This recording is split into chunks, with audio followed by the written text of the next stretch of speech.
It's funny as you get older, the things you forget you used to do. I used to come like to wild places and do cooking all the time. We've been chatting all week about various things we'd actually like to bring down here and cook, and then last night I went out to try and shoot a roe deer, and this happened.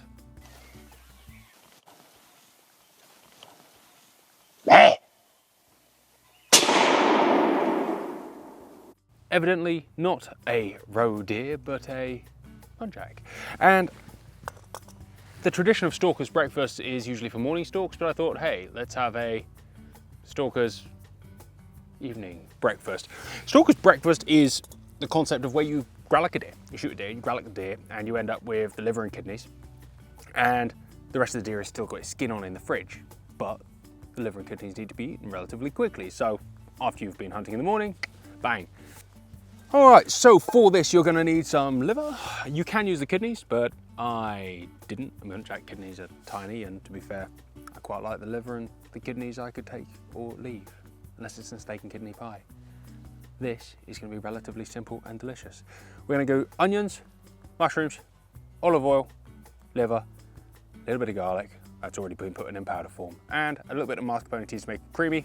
Bang, put it in a baguette. Because after you've been hunting all morning, you want it quick and easy. And I'm hoping that this little bad boy works. There we go. Not sure if it beats Netflix, but it's not bad. A little bit of oil in that, and then we're gonna chop ourselves an onion. The only thing that can make this beach better would be an absence of 4G.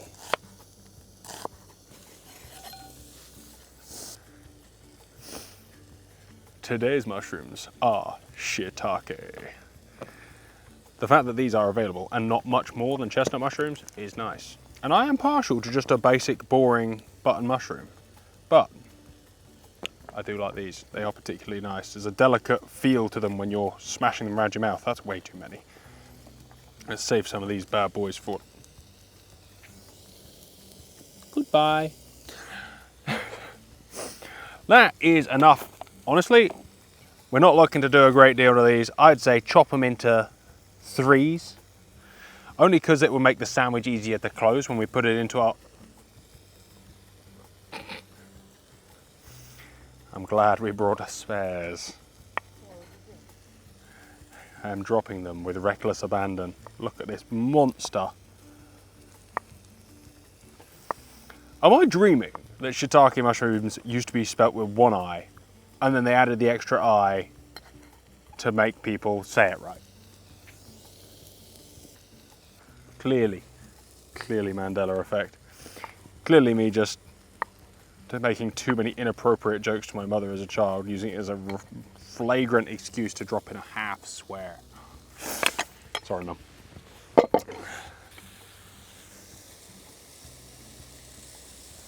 Been beachcombing and found a shiitake. Shiitake mushrooms.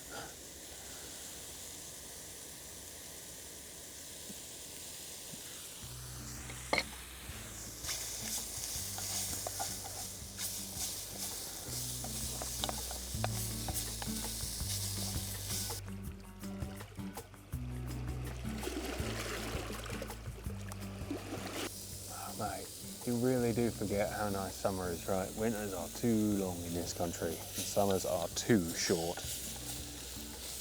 And during the winter, we all kind of forget the glory of summer and become more screen addicted, and then habitually just don't go out the house because the weather's horrible. And then this kind of stuff comes around, and the world's a better place again. This is the world's smallest can of cider, but it is pretty good. I'm begrudging that it's smaller. I could have a few of these, and I only bought 2 from the local farm shop, which was quite nice. So this is great with pork, mushrooms, and wintry root veg. And it's from Dorset, and the apple's from Dorset, and it's made in Dorset, which we're in, by the way. This is Jurassic Coast, named after Jurassic Park, because they love the film so much. No? All right, this coast is Jurassic.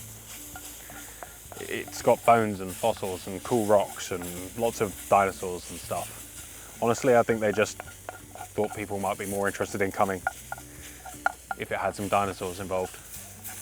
How long has it been known as the Jurassic Coast? Well, put it there and we can all learn together.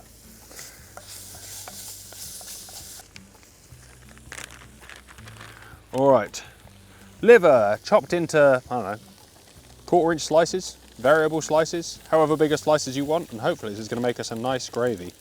There's nothing about liver that is an appetizing thing, is there? Like if you were to say liver to me, I would go, cooked, yeah, but raw, it's like jellied, it's from the inside, it does important bodily processes. But it is full of good stuff, and ergo is worthy of our time and attention. What we're looking for here is seared on the outside, pink on the inside. Overcooked liver is grainy and way worse tasting. Tastes more livery, which I guess is kind of the point in liver.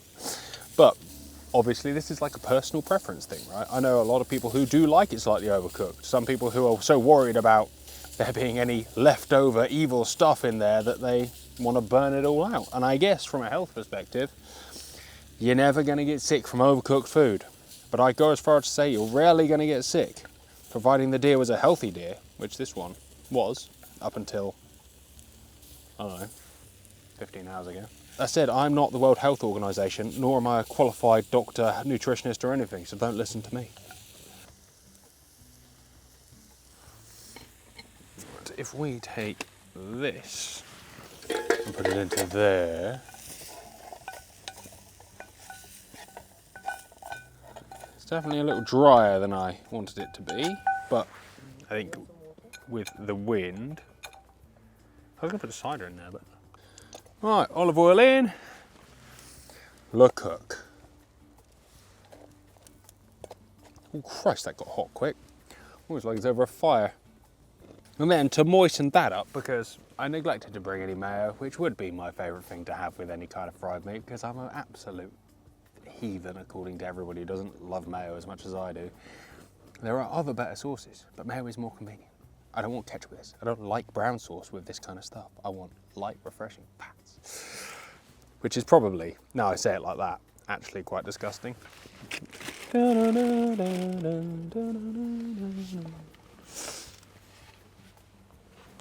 All right, there we are. We got the bread. We're now going to put in a little bit of cider to deglaze the pan and throw in the rest of our stuff just to create a little bit of gravy. This is complete. Time for the final ingredient, which is, calm down dear, a dollop of mascarpone, creme fraiche, cream cheese, double cream, literally anything to add a nice creamy sauce to what we're about to do.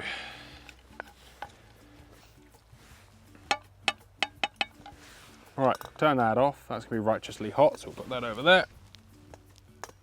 Bazinga. Hope we don't kill a seagull.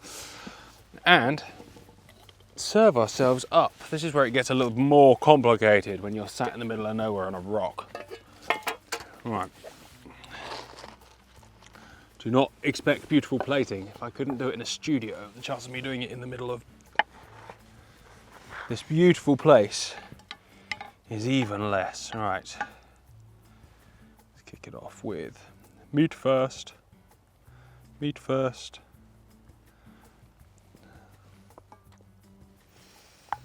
And then bucket that off. Oh wow, look at this, that's the good stuff.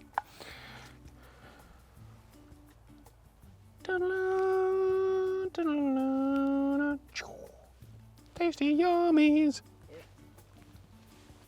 Right, moment of truth. Let's not spill it all over myself.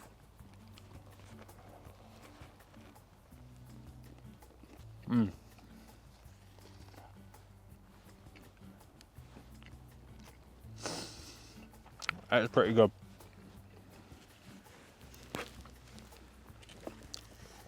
I think what we're going to do is to have it as an open-faced sandwich. A very Copenhagen. I'm just going to salt it a little bit on top.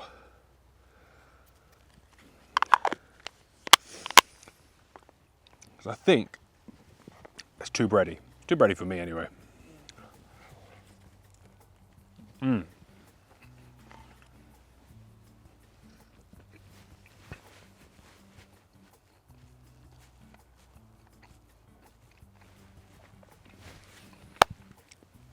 Moral of the story is every time I cook myself a Stalker's breakfast, I regret having thrown so many deer livers away. This intensely simple recipe. Onions, mushrooms, garlic, liver, some sort of creamer, bang, on bread.